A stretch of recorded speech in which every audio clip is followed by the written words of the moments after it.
देख रहे हैं अवाम की आवाज़ और मैं हूं महविश सिद्दीक। आज हम बात करेंगे पाकिस्तान में मौजूद अक़लियती बरादरी के बारे में। पाकिस्तान के अंदर सबसे ज़्यादा अक़लियती बरादरी में ईसाई लोग शामिल हैं, उसके बाद हैं हिंदूज़ और उसके बाद आते हैं सिख।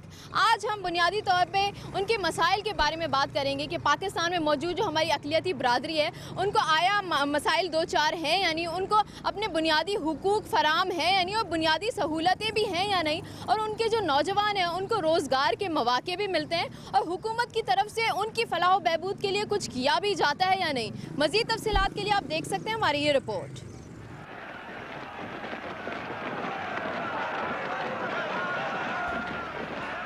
पाकिस्तान के वजूद में आने से पहले इस अमर पे इत्तफाक हो चुका था कि यहाँ बसने वाले तमाम अफराद को ज़िंदगी बसर करने के लिए मसावी हुकूक मैसर होंगे। पाकिस्तान का आइन जब तरतीब दिया गया तो इन हुकूक की फराहमी का इआदा किया गया और इस तरह अक़लियती बरादरी के अफराद को अक्सरियती बरादरी के बराबर हुकूक मिल गए।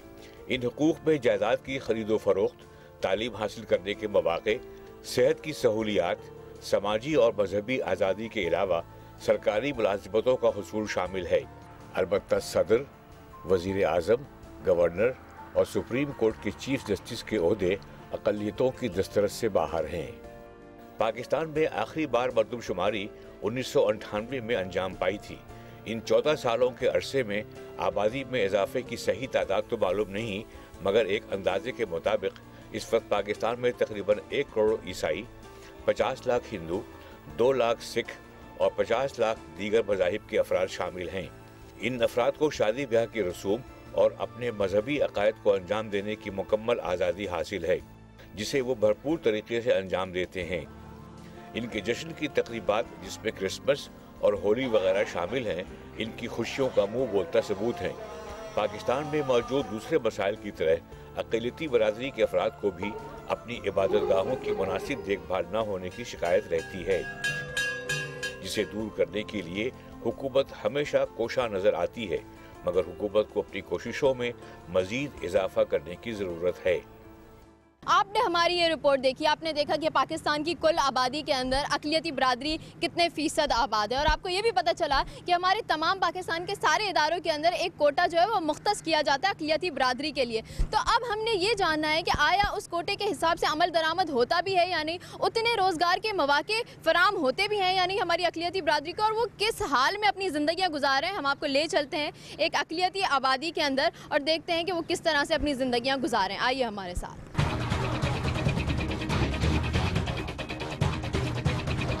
मैं अक़लियती बरादरी के एक मोहल्ले ईसा नगरी में मौजूद हूँ। यहाँ पे मौजूद काफ़ी सारे घराने हैं। मैं यहाँ से पूछती हूँ कि उनको मसाइल दो चार हैं या नहीं है, वो किस तरह से अपनी ज़िंदगियाँ गुजारें, मुश्किलात का सामना है या नहीं, और उनके पास रोज़गार है भी या नहीं। आप यहाँ कितने अरसे से रह रहे हैं? हम यहाँ तकरीबन 15-20 साल से 15-20 साल से रह रहे हैं। अच्छा, आपके घर कितने लोग हैं जो कमाने वाले हैं, जो रोज़गार है उनके पास? अभी तो मैं तो अब रिटायर हो गया हूँ। अच्छा। सर्विस से। अच्छा। मेरा बेटा ड्राइविंग कर रहा है। अच्छा, तो वो पढ़ा लिखा है? हाँ, पढ़ा लिखा है, फिर भी ड्राइविंग कर रहा है। हाँ, क्या उसे नौकरी नहीं मिल रही? वजह नौकरी ना मिलने की? अब ये तो क्या बताएं, जहाँ भी दरख्वास्त दे रहा नहीं मिल रही। आपको क्या लगता है कि वजह क्या होगी? वजह वो यही कहते हैं कि जगह नहीं है, फिर और क्या कह सकते हैं। लेकिन 5% कोटा तो है ना? कोटा तो है, लेकिन कोटे के हिसाब से करते नहीं है। आप लोगों को कोई मसाइल हैं कि आप लोग इस इलाके में रहते हैं, कोई मसाइल वगैरह हैं आप लोगों के? बेटा बहुत तकलीफ़ है, क्या करे, रोज़गार का काम है, खाने पीने के, गटर बंद तकलीफ़, सफाई की तकलीफ़, खाने हर एक बात की ऐसी वैसी को बात हो जा कुछ सुनने वाले नहीं। जब वोट लेने होते हैं, जब से मेरा मतलब मीठे हो जाते हैं, को बाप ही बन जा, हम जब अपने पाँव पे खड़े हो जाए फिर धक्का मारा बाहर फेंक दिया। तो आप लोग कभी शिकायत करते? कहाँ शिकायत बेटा, हमको मौके नहीं मिलता, बच्चे बेचारे न अभी हो गए न, शाम को 6 बजे आते हैं, कौन करे कौन करे।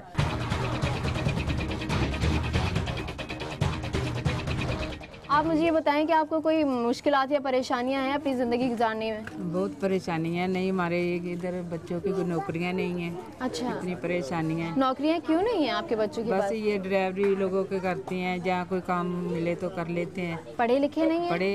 पढ़े हैं उसके बावजूद? उसके बावजूद क्यों, फिर क्यों नहीं मिलती नौकरियाँ? गरीबों को नहीं ना पूछते ये लोग। जो बड़े बड़े लोग हैं वो ये लागते हैं ये जो बोल ले जाते हैं, फिर कोई पूछता ही नहीं है हमें। हमारे गंदा पानी इधर आता है, हमारे टैंकों में गटरों का पानी आ जाता है। अच्छा, वो पीने के पानी में? हाँ, जाके देख, अभी भी देख ले। अच्छा, तो वो पीते हैं, फिर पेट खराब होते हैं, बुखार बच्चों को आता है, इतनी बीमारियां आ जाती हैं। आप मुझे ये बताइए कि आप लोगों को मुश्किलात और परेशानियां क्या क्या हैं? हमारे बच्चों की नौकरी नहीं है। नौकरियां नहीं है? क्यों? पढ़े लिखे नहीं है? नहीं पढ़े। नहीं पढ़े? वजह क्या थी ना पढ़ने की? बस कमजोरियाँ तो मजबूरियाँ थी जिसकी वजह से। हाँ। तो अब मजदूरी वगैरह भी नहीं करते वो लोग? करते हैं, बहुत कम है। कच्ची नौकरी, पक्की नौकरी हो तो फिर होता है ना, ये तो वैसे कच्ची तो। अच्छा, कच्ची नौकरी करते हैं तो उसमें उनका आप लोगों के घर का गुजारा हो जाता है? कितने लोग कमाते हैं? हमारे तो बच्चे कमाते हैं, मैं कमाती, मेरा आदमी कमाता। सब कमाते हैं? हाँ, उसके तो बावजूद गुजारा होता है आप लोगों का? नहीं, गुजारा मुश्किल है। मुश्किल है। बेरोजगारी की वजह क्या है? क्या पढ़े लिखे लोग नहीं है यहाँ? तो जो अगर पढ़े लिखे जो है तो वो उनको भी जॉब नहीं मिलती। वजह क्या है पढ़े लिखे हैं और जॉब नहीं मिल रही? अकलियती बिरादरी है इस वजह से? यही वजह मेन तो वैसे यही प्रॉब्लम है।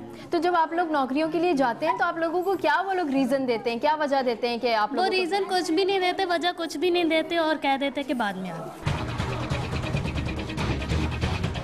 जो भी लीडर बनता है, जो भी इधर चौधरी बनता, कुछ भी बनता है, अपने लिए बनता है, लोगों को कुछ भी नहीं दिलाती। आपके मसाइल हल नहीं करते? नहीं, मतलब मसाइल हैं, हाँ, हल कोई बीमारों का भी इलाज कराने के लिए किसी के पास ऐसे नहीं, इतनी कमजोरी इधर पड़ी हुई है। हॉस्पिटल में जाओ, वहाँ भी कुछ नहीं सुनता। क्यों नहीं सुनते? हॉस्पिटल जाते क्या पता, हम तो इतने गरीब है तो लोगों के आगे आगे जाते, लोग बात नहीं सुनते। मिसाल ये गंदे पानी आ रहे हैं, बच्चे बीमार हैं, दवाई के लिए कोई पैसा पास नहीं है, इसलिए ड्यूटियाँ नौकरी मिलती नहीं है, कोई कारोबार नहीं है। अगर कुछ करते हैं कारोबार थोड़ा बहुत टूटा फूटा तो वो भी 10 रुपए मिलते हैं, 20 लेने होते हैं, 10 मिलते हैं। सरकारी नौकरियाँ क्यों नहीं मिलती? सरकारी नौकरियाँ नहीं देते ना हम लोगों को, कहाँ देते हैं? क्यों हम लोगों को? क्या मतलब आप ही लोगों को नहीं देते? नहीं देते ना, यही बात है, नहीं देते। हमारे बच्चे पढ़े लिखे भी जाते हैं तो भी कहते हैं कि नाकाम है। पढ़े लिखे बच्चे घर में बैठे हैं। नाकाम वजह क्या बताते हैं? नहीं देते, आगे से नौकरी बेटा नहीं देते। मैडम आप बहुत परेशान है, हमारे बच्चे मैट्रिक 12 पढ़ के घर में बैठे हैं, जाते हैं तो कह देते हैं जगह नहीं है, जगह होगी तो बुला लेंगे। बस ये बोलते हैं। मेरा भाई जेनी मरीज है, वो घर से निकल गया हुआ है, हम नहीं इलाज करा सकते, नहीं इलाज कर पाते। क्या तो इलाज ना करवाने की वजह सरकारी अस्पतालों में तो इलाज होता है नहीं, सरकारी अस्पताल भी कहते हैं कि वो भी दवाई नहीं देते। में बेटा गवर्नमेंट है, एक 10 रुपए के नहीं दवाई नहीं। वो मैडम जो गवर्नमेंट अस्पताल है ना, हम जाके खड़े हो गए ना तो वो बोलते हैं सपोर्ट, पीछे से कुछ बोले, कुछ सपोर्ट लेकर आओ, कोई डॉक्टर बोले कुछ चीज, हम किसी को जानते नहीं, हमें कौन सपोर्ट देगा? सपोर्ट मांगते हैं कि आपको कोई है पीछे आपके? हाँ, कहते हैं कुछ सपोर्ट लाओ तो फिर आ जाओ।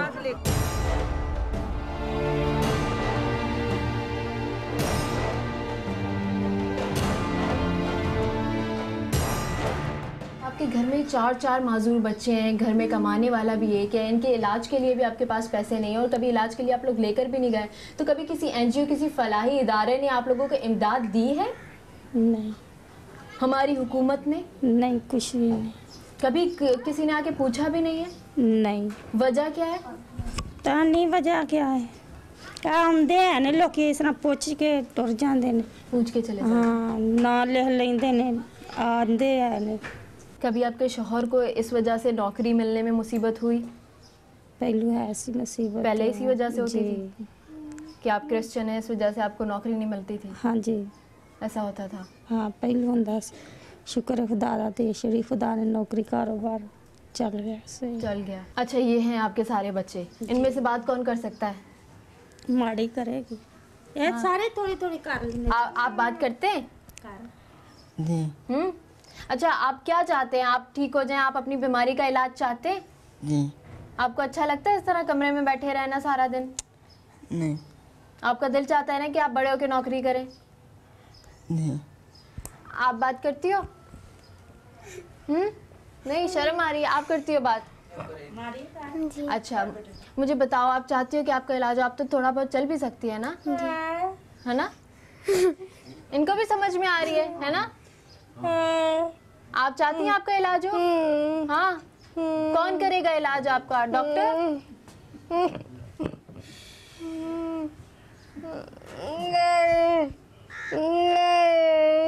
क्या कह रही है?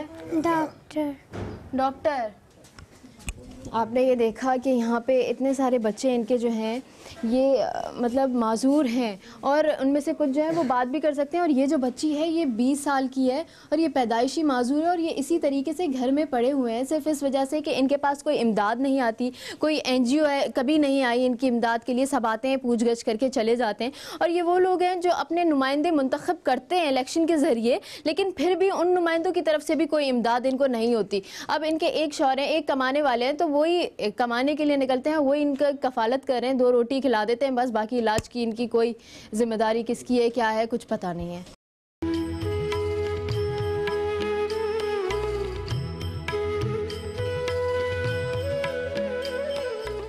इस वक्त मैं मौजूद हूँ ईसाइयों के एक चर्च के अंदर।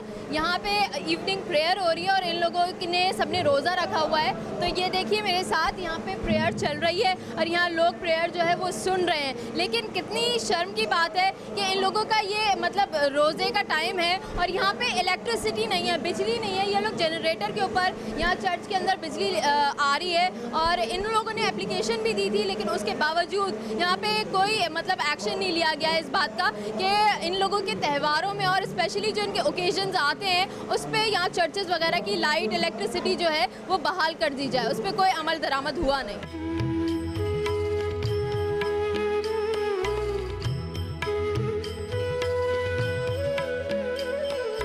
मेरे साथ इस वक्त मौजूद है एक बिशप। मैं उनसे बात करूंगी कि उनका अपनी कम्युनिटी के बारे में क्या कहना है कि आया उनका हुकूक वो हासिल है या नहीं। आप मुझे ये बताइए कि आप लोगों की कम्युनिटी को वो तमाम हुकूक जो एक पाकिस्तानी को मिलने चाहिए वो मिलते हैं? खुदावंद का शुक्र है कि हम पाकिस्तान में आज़ादी के साथ इबादत करते हैं और जो हुकूक हमारे इबादत के हवाले से हैं वो पूरे हैं।